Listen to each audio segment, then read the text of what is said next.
السلام علیکم ناظرین کرام، شروع کرتی ہوں اللہ تعالیٰ کے بابرکت نام سے جو بڑا مہربان اور نہایت رحم والا ہے۔ حضرت یوسف نے بھائیوں سے دریافت کیا کہ میرے والد کی آنکھیں کیوں چلی گئیں؟ انہوں نے کہا کہ وہ آپ کا لباس آنکھوں پر رکھ کر دن رات روتے تھے۔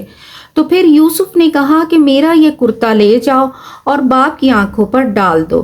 یہ کرتا وہی تھا جو حضرت جبرائیل امین نے کنویں میں لا کر پہنایا تھا، اور یہ لباس حضرت ابراہیم علیہ السلام سے منسوب تھا کہ انہیں نار نمرود کے وقت پہنایا گیا تھا اور وہ آگ سے محفوظ رہے۔ یہ لباس حضرت یوسف علیہ السلام نے اپنے بازو کے ساتھ باندھ کر رکھتے تھے، اور انہوں نے کہا کہ اسے کنعان کے رخ پر ہوا میں رکھیں تاکہ اس کی خوشبو جلد میرے والد تک پہنچے، اور کہا کہ کون جلد خبر میرے باپ تک پہنچائے گا؟ تو ان کے بھائیوں میں سے یاش نے کہا کہ میں یہ کروں گا، کیونکہ وہ روز 150 کوس چلتا تھا۔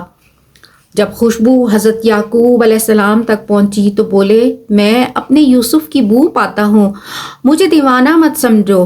مگر وہاں جو لوگ موجود تھے کہنے لگے کہ آپ وہم میں مبتلا ہیں۔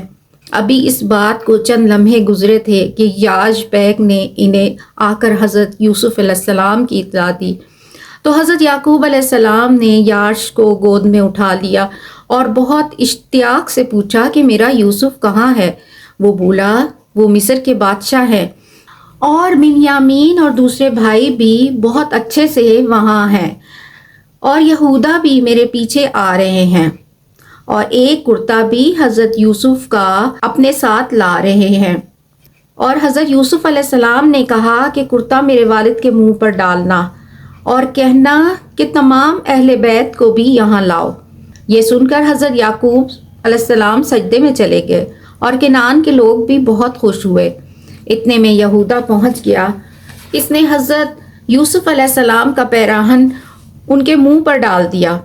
کرتا ڈالتے ہی حضرت یعقوب علیہ السلام کی بینائی واپس لوٹ آئی، تو کہا کہ میں نے کہا تھا کہ مجھے اپنے یوسف کے پیرہن کی بو آتی ہے۔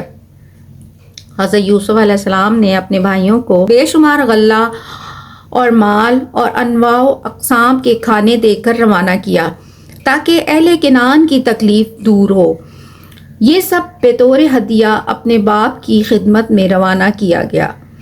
ملک ریان نے یہ سب سنا تو نہایت خوش ہوا اور کہا، جتنا تم نے والد کو بطور ہدیہ دیا، اس سے دگنا مال لے کر فقیروں محتاجوں میں خیرات کرو۔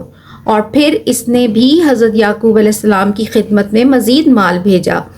تمام مصر کو دلہن کی طرح سجایا، اور باپ کے استقبال کے لیے مصر کے باہر خود پہنچے۔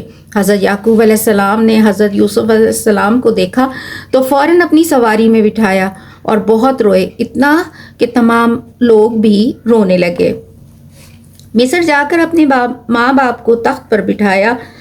تمام بھائی تعظیمی سجدے میں گر گئے۔ حضرت یعقوب علیہ السلام کی پیشانی پر نور چمکتا تھا، جسے دیکھ کر ملک ریان ایمان لے آیا، اور جو بھی دیکھتا وہ ایمان لے آتا اور دین اسلام قبول کر لیتا۔